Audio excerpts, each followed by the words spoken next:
All right. Looks like we're up and running. Cool. All right. So if you end up hopping on, by the way, let's make sure this is focused because then it's going to drive me mad. Probably drive you guys mad.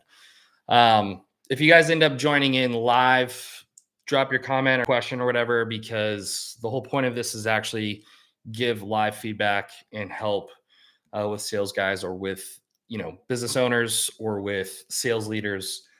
Um, so if you end up hopping on live, please let me know. But what I want to go through, like the whole point of this live stream, and I want to start doing these because I think seeing this raw and in real time probably helps you guys a bit more. So I want to discuss how just my experience, building companies and sales teams over the last 12 years, specifically in more of this high ticket, like coaching, consulting, agency space. I want to discuss, hey, how did I learn through a lot of heartache and all that, missed opportunities and mistakes? How did I hire 200 sales guys within, our own companies? So that way you can, learn from my mistakes and hopefully gain some insights here so you can, skip ahead, right?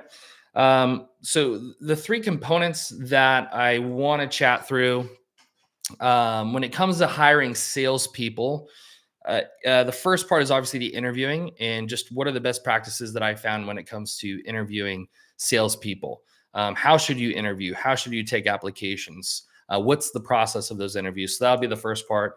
Then it'll be the onboarding, like how should you or can you onboard salespeople that gets them ramped up as fast as possible, right? Because obviously you're investing time and money into this new hire. How do you get them producing revenue for you as quickly as possible? And then after onboarding, how then can they plug into your normal management cadence? They're plugged in, they're part of the team now, all that kind of good stuff. So I'm going to go through those three parts. So the first part is the interviewing piece. And again, let's make sure you guys can see me here good.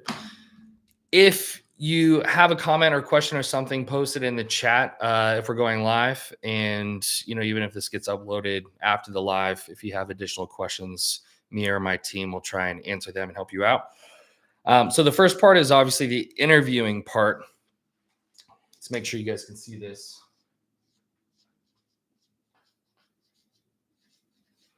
Let's make sure it's not backwards. Praise the Lord. It's not. So when you interview, just for numbers' sake, right? Because in sales and business, you want to make some data-driven decisions. I typically needed 50 applications for one hire, 3 hires for one stick, which that means that's 150 applications. That's a lot of applications that you guys need to do. So if the volume already is not there, you may or may not be hiring salespeople too quickly or just taking whoever comes through your application process and being like, oh my gosh, someone who applied and wants to work with our team. Yeah, let's plug them in. Let's get them on there. So try not to make that mistake when you're going through the interview process. You do have to do enough volume of applications. And basically, what I like to do with salespeople, because it is a communication type role, the resume and experience, and it depends, if you're enterprise sales and it's a specialty type of, company. So like my buddies in like fintech sales, right? And he specifically works like gas and oil accounts. So he's a strategic level. Or like an old client of mine was a high level pharmaceutical rep. So obviously, if you're doing more enterprise level B2B, of course you have more specialization. And so the experience on the resume is important. But if we're talking, a salesperson who's going to be remote commission only, they're going to earn 100 to 300,000 a year. The resume and experience just becomes a little bit less important, in my opinion. What becomes more important, because you have an amazing resume, is if you don't have good communication skills, doesn't matter, right? So I always did video application instead of resume as step 1. Step 2 would then be the resume. but step one would actually be a video application. And so that way, if I need 150 applications to get one rep to stick, well, that's a lot of video applications. So we do a 2 or 3 minute video application. So that way you can run through those videos quickly. You already cut half the fat from there, right? Because if someone's not showing up well on camera, they're not communicating well, already it doesn't matter, right? If they have the great experience or say they're amazing, they're just not showing up well or the right way. And that's, asterisk doesn't mean, that different personalities can be great at sales. You don't have to be the enthusiastic, charismatic person all the time to be a great salesperson. I know a lot of boring, melancholy, sort of stoic personalities that are great salespeople. So that doesn't really matter too much. So we want to go 150 video applications. And from the video application, so it would go like this. It would go video.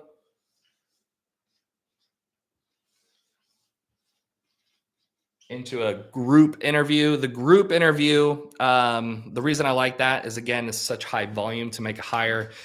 But then also, since salespeople are, a team, they're part of the team, then you also want to make sure, hey, how do they show up with other people? How do they communicate with others? Do they show up confidently with new faces? Do they listen really well to other people's responses, right? You can even test people in that like group interview. Hey, what did John say his last sales role was, right? And you can see if they have good listening skills. You can check humility, right? Like, hey, John, why should I hire Tim? Why do you think he'd be a good fit, right? And if John has a good response and he's listening well, then that's gonna bode well for you, right? But also that people could be good on video, but maybe not good live. And so this gives you like another opportunity to really just see how that person communicates, how they show up, etc. So that's another filtering. Then it goes to a culture interview. Hopefully you guys can see that. Looks like you can. Culture interview, which would be one-on-one. So now you're seeing, hey, do they align with your mission, vision, values? Are they a good culture fit? Are they going to fit in with the team? Then skill, which is going to be one-on-one.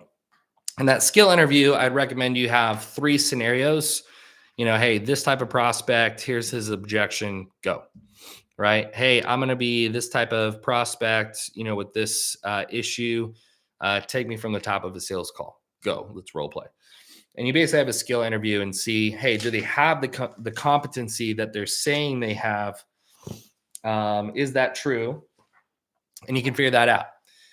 Now, assuming someone gets through this whole process, you might land, with 1 or 2 guys.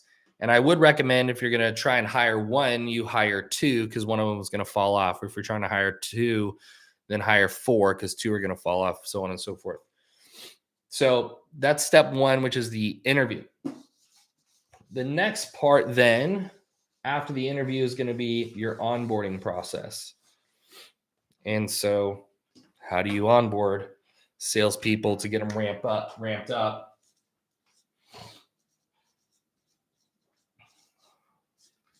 And we always did a 14-day like ramp up. And essentially what it looked like was you have a learning management software, right? So like Thinkific or a course that's housed somewhere. You have your course, your guys go through and they self-onboard through your course first. And that takes about 2 days. So let's say there's 6 to 8 hours of content in there. They can put it on 1.25 speed. They go through it twice, but they can self-onboard through your tech stack, through your scripting, through winning calls that you've recorded, through your product knowledge base, through your compliance, like all of your stuff. They can self-onboard. So that's 2 days. Then the next 2 days is live onboarding. And that's where you basically go over some of the key areas and you onboard live and see if the competency is actually there. So now that's 4 days in. After that, you then would go to a shadowing day. So you basically put the new hires strategically with some of your top reps already on the team. and they're going to shadow like camera off, etc., or in whisper mode if they're like on a dialer, and they are just shadowing your top person. How do they mark the notes in the CRM? How do they handle the calls? How do they book the next call? Like, what's their flow? How do they manage their calendar and their day? So just shadowing day. And then you're going to get feedback from the shadowing day from the new hires and then from the people that they shadowed. Hey, how did they do? Were they attentive? Were they on time? Did they take notes, etc.? Then after that, so that's 5 days. The second week, so the second 5 days of their 14-day ramp up, you're going to put them on the phones. And I recommend you have them work your crappier leads or your re-engagement pipelines, et cetera, right? If you happen to pool and filter leads already where you've got your A, highly qualified leads, and B, qualified but less qualified, like put them on the less risky stuff is essentially what I'm saying. Have them do half their volume that they're expected to do in terms of KPI, right? So if they're supposed to take 8 inbounds a day, have them take 4 a day for that second week. Because then you diligently want to do a 30-minute daily recap on the second week of their onboarding. So you go in and you audit the work that they did. Did they manage the pipeline correctly? Did they mark the CRM correctly? Listen to a couple of the calls. Did they follow the script correctly? All that kind of good stuff. And so that would be the onboarding process, because you want to ramp guys up as fast as possible in 14 days. That would be the way to do it in the most simple of terms. Once they finish those 2 weeks, they're done with onboarding. You cut the leash, you let them rock and roll. You would have fired people by this point based on just not being able to learn fast enough, which, hey, all good. Not all of us are the smartest people in the room. The third and last part now is they got to get plugged into your normal management cadence. And I think the easiest management cadence that y'all can do for your sales guys and your sales team, first of all, sales meetings need to be done in non-revenue hours, which means don't put sales meetings in times where lots of calls are booked and lots of calls show. So if you have low booking hours or low show rate hours, those are the hours each week that you want to do your sales meetings. So typically for us, then, what I've realized just in my own personal experience, that Monday mornings and Friday afternoons are very low revenue hours.